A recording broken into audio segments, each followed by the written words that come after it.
La información histórica existente da cuentas de que la madre del mayor general Calixto García Íñiguez, doña Lucía Íñiguez Landín, murió en la ciudad de Holguín el 7 de mayo de 1906, aproximadamente a las 8 de la noche.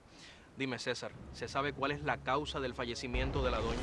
Aunque doña Lucía muchas veces en cartas dijo que ella padecía de reuma del corazón, el acta de defunción de la doña dice que la causa de la muerte fue por un fibroma quistoso de útero. ¿Y me ayudas a conocer entonces un poco más sobre la muerte de doña Lucía? Claro, vamos.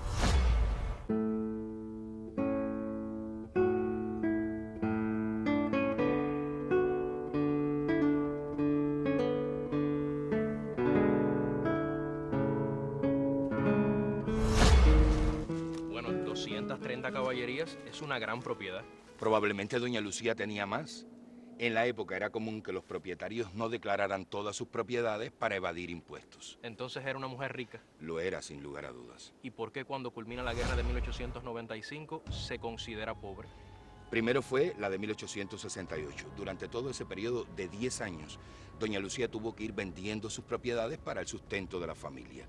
Posteriormente viene la guerra de 1895. Cuando esa concluye, la doña estaba totalmente arruinada. César, por suerte, junto a fotografías como esta, de Lucía se conservan muchos datos históricos. Se sabe que vivía en Jiguaní cuando comenzó la guerra, que se fue a la Manigua con la familia, que incluso fue apresada por los españoles y llevada hasta La Habana. Y se sabe además que estaba en La Habana cuando su hijo se dispara bajo la barbilla para evitar caer en manos de sus enemigos y que va urgentemente a Santiago de Cuba porque Calixto es trasladado a un hospital en Santiago, está ahí, lo acompaña hasta La Habana, hacia donde llevan el prisionero, y allí en La Habana lo despide cuando a él se lo llevan para Madrid, preso.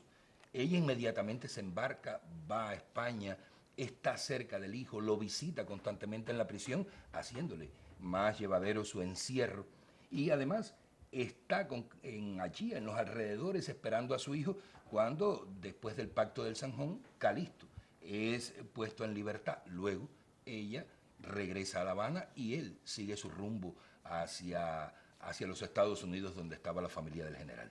Para preparar la guerra chiquita. Sí. Pero ¿qué pasa con Lucía durante este periodo turbulento, como lo llamó Martí? ¿Qué sucedió con ella también durante la guerra necesaria y posteriormente hasta su muerte en el año 1906, César? Bueno, todo parece indicar que cuando Lucía regresa de España, donde había estado al lado de su hijo prisionero, pues ella se establece en La Habana. Allí está por mucho tiempo. En agosto de 1880, exactamente, estando doña Lucía en La Habana, recibe un telegrama de su hijo. ¿Qué había hecho su hijo? Había venido a la guerra chiquita que él organizó y había vuelto a caer en manos de los enemigos. Estaba preso en Bayamo y en ese telegrama se lo avisaba a la madre. Con ese apresamiento de Calixto concluye la guerra chiquita. Y de Bayamo lo llevan a España nuevamente. Pero antes pasa por La Habana, el prisionero está en La Habana y claro, su madre va a verlo. Se reúnen, están juntos muy breve tiempo, porque Calixto es llevado para España. El día que se despiden allí en La Habana, ni él ni ella podían siquiera imaginar que no se volverían a encontrar hasta 18 años después. 18 años es bastante tiempo. Tanto que 15 años está Calixto en España, las autoridades no le permiten salir de aquel país para evitar que vuelva a organizar otra guerra. Comienza la guerra de 1895 que ha organizado Martí y claro, Calixto está deseoso de sumarse a la guerra, sumarse a todo el esfuerzo que venía haciendo desde tantos años por libertar al país y de forma sorprendente, Calixto consigue fugarse de sus carceleros, va a Francia, de Francia a Estados Unidos y de ahí viene a la guerra, participa en ella, es el lugarteniente general de la guerra de independencia después de la muerte de Maceo. O sea, Calixto es uno de los principales hombres que participan en la guerra martiana comenzada en 1895. De todo este periodo se conservan varias fotos. Aquí está, por ejemplo, la foto del disparo en la frente. Bueno, ya Tiempo después, por supuesto. Sí, pero no tanto tiempo por el físico. Y es además una de las fotografías en las que más se ve esa herida La huella. perenne que siempre tuvo en la frente y que en la Plaza de la Revolución pues se simboliza con esa estrella que llevaba. Martí también lo había dicho. Esta otra es poco conocida, César. Sí, esta es muy poco conocida. Y esta se le conoce un poco más. Ya está, sí. Aquí ves al general con toda la comisión con la que viaja a los Estados Unidos para pedir aquel préstamo que se necesitaba para licenciar el Ejército Libertador. Y aquí hay una foto que es histórica. Seguramente que esa imagen la has visto en decenas de periódicos, de revistas, de libros. Pinturas. Pinturas incluso. Pero esta es la original. Esta es la fotografía que le hacen a doña Lucía Íñiguez y esta foto es de 1904 por ahí aproximadamente. Aquí en la fototeca de La Periquera se conserva la original. Junto a esta otra, que no es de Lucía, sino de una de sus hijas. Pero es una fotografía muy tierna.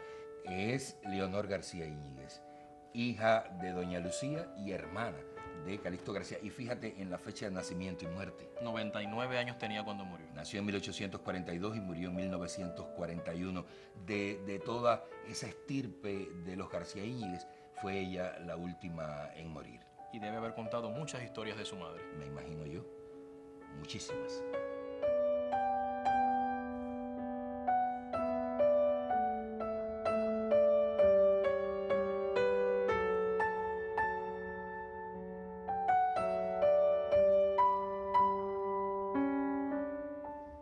El cadáver de Calixto se entierra en La Habana.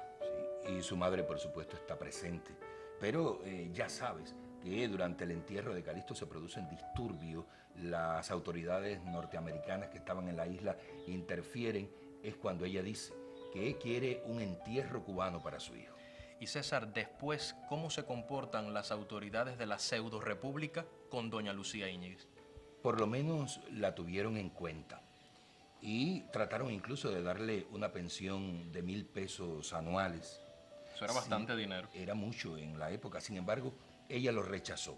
Ella dijo que ella no quería dinero sin trabajar y que si ese dinero sobraba, pues que se lo dieran a la madre de José Martí, que estaba muy viejecita y enferma. A doña Leonor Pérez. A doña Leonor Pérez. Y después, ¿en qué momento regresa a Holguín? Se cree que Lucía ya viene para Holguín definitivamente en 1901, entre junio y julio de 1901, y fallece, ya lo sabes, el día 6 de mayo de 1906. Para entonces, la doña había cumplido 88 años de su edad. El eco de Holguín se hace eco precisamente de los funerales de doña Lucía, de sus honras fúnebres, y por lo que parece realmente recibió todo el cariño, no solo del pueblo holguinero, incluso también desde Jibara mandaron coronas florales para acá cuando ella muere, y además tengo entendido que Manuel Avilés, el padre de la orquesta Avilés, tuvo un rol protagónico en estas honras. Sí, porque Avilés era ahijado de doña Lucía, lo había sido desde su nacimiento, y la doña tuvo cercanías con él cada vez que tuvo la ocasión. Y unos días antes de la muerte de doña Lucía, Manuel Avilés había compuesto una marcha fúnebre al coronel Freixes.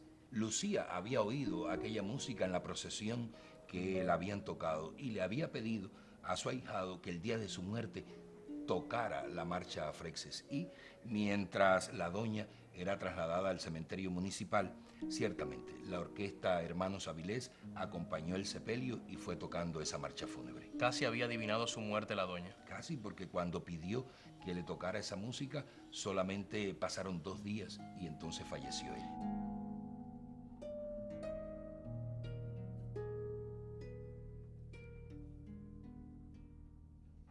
La muerte de doña Lucía Íñiguez en Holguín fue un acontecimiento y de duelo.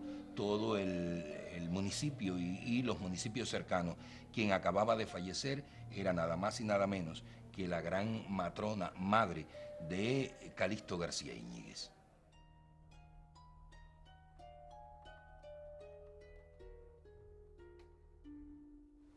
76 años después del fallecimiento de doña Lucía, sus restos fueron trasladados desde el cementerio municipal de Holguín hasta el hermoso mausoleo dedicado a ella y que se concluyó en 1983. O sea, 3 años después de que se construyera para su hijo Calixto este mausoleo en la Plaza de la Revolución. Y yo siempre he tenido el convencimiento, si le hubieran preguntado a la doña dónde quería descansar para toda la eternidad, ella lo hubiera dicho, al lado de su hijo Calixto. Seguro que sí. ¿Y quiénes esculpieron o quién esculpió este monumento? Fueron 2 escultores, Fausto Cristo y José Montero. La bandera mide 12 metros. A mitad de ella, de cobre repujado, el rostro de doña Lucía, que lleva el típico velo con el que se le ve en todos los retratos. Al velo, por cierto, le da el aire y conforma el mapa de la provincia de Holguín. ¿Y exactamente dónde se encuentran sus restos? Está el rostro de la doña, debajo está el nombre, la fecha de nacimiento y muerte, y ahí mismo, ahí aparece el nicho mortuorio, que tiene delante un fusil con una rosa. Como escribió la propia madre de Calixto en una carta que todavía se conserva, era pasión lo que sentía por su patria querida y por los holguineros. En reciprocidad, conservamos su memoria porque doña Lucía Íñiguez Landín es una de las más grandes testigos de los tiempos que ha vivido en esta Cuba nuestra. Hasta un próximo encuentro.